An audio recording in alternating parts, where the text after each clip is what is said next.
أعزائي طلبة وطالبات الثانوية العامة، ويلكم باك، أهلا وسهلا ومرحبا بكم. ويلكم مع درس جديد من دروس اللغة الإنجليزية. وtoday with unit 5 with the grammar.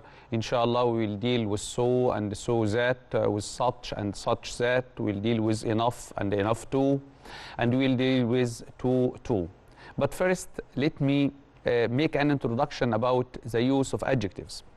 When we describe something, لما بنوصف حاجة, we normally use adjectives. بنستخدم adjectives. زي إيه؟ For example, Ali is tall. We'll see it here. We'll see an example here on the screen. Ali is tall.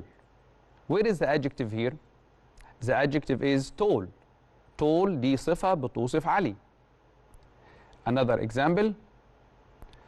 The road to Aswan is wide. Where is the adjective here? The adjective is wide. Wide واسع هي الادجكتيف، هي الصفة اللي بتوصف الرود. But if something is more than usual، لو إن في حاجة عايزين نديها وصف زيادة شوية أكثر من المعتاد، more than usual، هنا we will use very before the adjective. Let us take an example and see.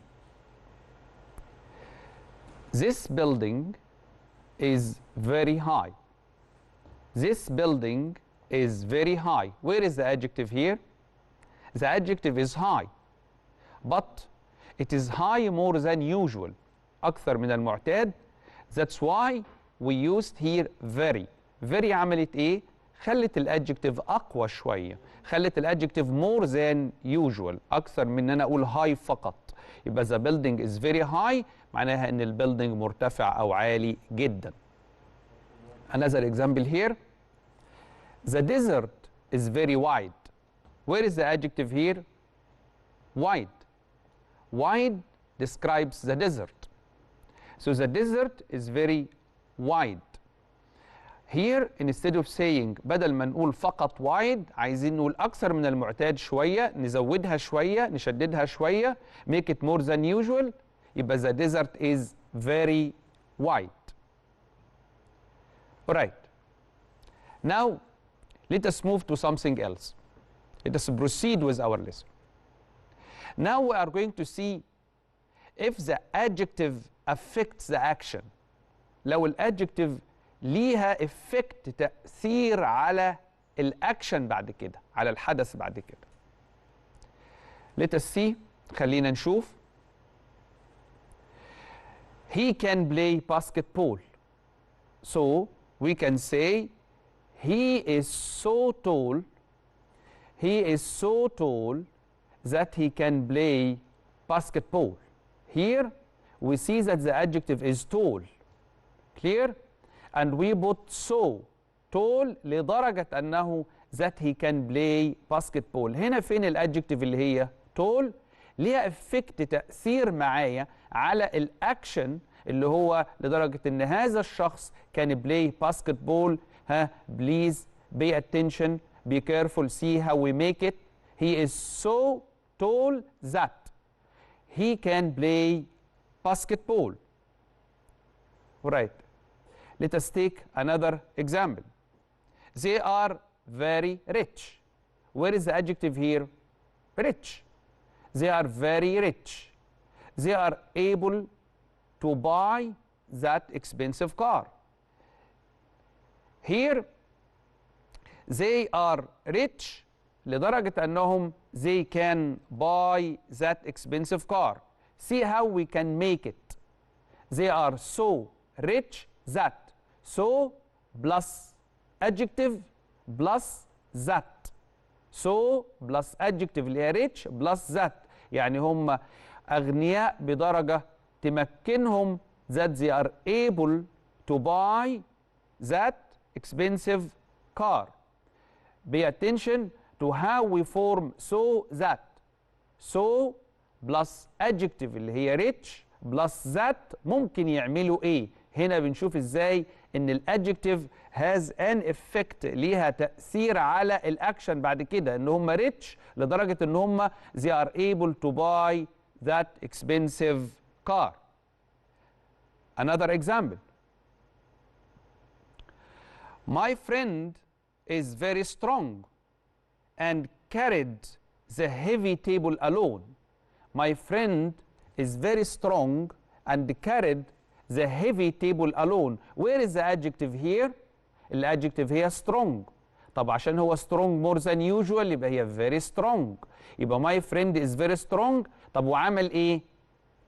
ده how did that affect or how does that affect the action؟ بنقول ان هو very strong لدرجة ان هو قدر يشيل and carried the heavy table alone. So notice here how we can make it with so. My friend is so strong that. ونقول السنتنس اللي بعد كده بنلاحظ دايما ان that بتبقى followed by sentence، يعني followed by subject then verb. فين السبجكت هنا؟ he. subject بتاع الفيرب اللي هو carried. that he carried the heavy table alone. Be careful here how we make it. So we get the adjective اللي هي strong, put so before the adjective instead of very. My friend is so strong لدرجة أنه that he carried the heavy table alone. Let us now see how we can make this in a slightly different way. بطريقة مختلفة شوية. بص بقى معايا هنا كده. He is an active neighbor. He is an active neighbor. What's meant by neighbor? Neighbor يعني جار. هو جارنا. He is an active neighbor. Where is the adjective here? Active.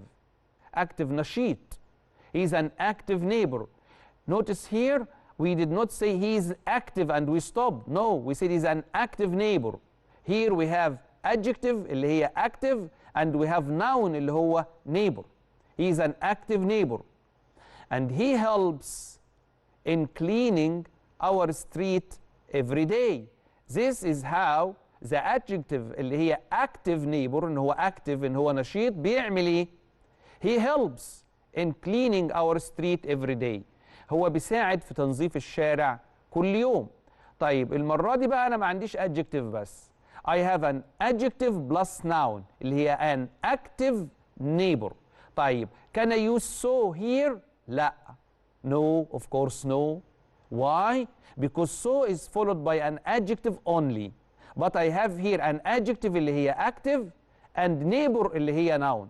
In this case we use such, not so.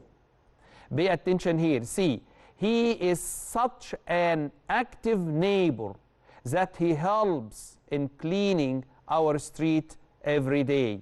Here لو كنا بنستخدم so كنا قلنا so active that، لكن احنا هنا عندنا adjective اللي هي active وعندنا noun اللي هو neighbor. That's why we made it he is such an active neighbor that he helps in cleaning our street. How can we make a sentence here with such؟ احنا قلنا قبل كده so that in the middle after so we have an adjective, but here with such that we have an article اللي هي a or an ممكن نستغنى عنها in some cases we'll see إن شاء الله. But we need to have an adjective and a noun. The adjective here is active and the noun is neighbor. He is such an active neighbor that. يبقى pay attention إن in the middle دايما such عندها in the middle we have an adjective اللي هي active or any other adjective and a noun. We must have لازم يكون عندنا an adjective plus noun if we want to use such that. We'll move to another example here. It's an easy question. It's an easy question. Everyone in class can answer it. طبعا now my clever students now they could see, you all can see now that it's an easy question. Do we have only an adjective اللي هي easy فقط؟ لا. We have an adjective اللي هي easy and we have a noun اللي هو question. Clear? Can we use so here؟ لا طبعا. ليه؟ لأنه we have an adjective and a noun. So we need to use محتاجين إن احنا نستخدم such. نشوف إزاي how can we build it? How can we make a sentence here using such? It is such an easy question. It is such an easy question that everyone in class can answer it. See also how we made the sentence with such. Such followed by an article اللي هي an, and easy, an adjective, then question, a noun, and because we have a noun here which is countable اللي هو question, singular, countable, we use an. And because the adjective easy starts with a vowel sound اللي هو easy, it is such an easy question that everyone in class can answer it. All right, good. Now, let us see what is the difference between the pairs of sentences we said. نشوف ايه الديفرنس اللي between الsentences اللي هي we have said before. طبعا yes, right. In the information they are nearly the same. تقريبا هما الاثنين the same. But there is one big difference لازم نلاحظه. There is one big difference. في big difference هنا اللي هو إن with so we use just an adjective or an adverb. We can use an adjective or an adverb. But with such we use a noun اللي هو so tall, but such a tall person. Let us see some other sentences. Let us see some other sentences. These are such interesting stories. These are such interesting stories that we read them more than once. Here, we notice here that the noun is plural, اللي هو stories. It's not a singular noun. And because the noun is plural, طبعا we do not, after such, we do not use a or an. Why? If it was interesting story كان أنا قلت such an interesting story. لكن دي stories. Stories is plural, جمع. So I cannot use a or an. These are such without a or an. These are such interesting stories. This is very important to be careful with, because many people take it for granted when they see such دايما ياخدوها من المسلم بيها طالما such موجوده يبقى هيكون في ولا ان. That's correct, but هنرجع للشاشه دي تاني. لكن دايما لما بنلاقي النون مظبوط كده زي ما احنا شايفين these are such interesting stories. طالما stories ما بنستخدمش ولا ان خالص. الother example, this chair is made of wood. This chair is made of wood and it cannot be broken easily. How we can make it with such? This is another case with such that we do not use a or an. This chair is made of such strong wood. wood دي material والماتيريال بتبقى uncountable، ما اقدرش احط فيها اس، ملهاش شكل من اشكال الجمع. لو انا خليت وود دي حطينا فيها اس بقت وودز، يبقى معناها غابات مش خشب مش ماتيريال خالص. الماتيريال بتبقى دايما uncountable لا تعد، زي التي زي الشوجر زي الانفورميشن زي الماني زي البريد، كل دي uncountable nouns ملهاش plural. علشان كده ما بنستخدمش ولا an، لأن if I used a or an يبقى ليها one يبقى ليها more than one. لا، مع ال uncountable nouns زي would كده we do not use a or an. That's why the example اللي هو قدامنا اللي احنا شايفينه the chair is made of such strong wood. ما ينفعش as such a strong wood. ليه؟ لأن wood دي إيه؟ uncountable. It cannot be broken. In the same way we can use another expression. الحقيقة ممكن نستخدم another expression تاني هنا. For example, he is very clever. He can answer any question. We can use degree درجة تانية بدل so أو such اللي هي enough to. اللي هي enough. بس pay attention that enough comes after the adjective. He is clever enough to answer any question. Don't ever say he is enough clever, because clever is an adjective and enough بتأتي بعد الادجكتيف، مش زي so أو such before. He is clever enough to answer any question. لاحظ طبعا هنا ازاي احنا حطينا enough after the adjective. He is clever enough to answer any question. Alright, another example. This room is wide. It can have more than 10 people inside.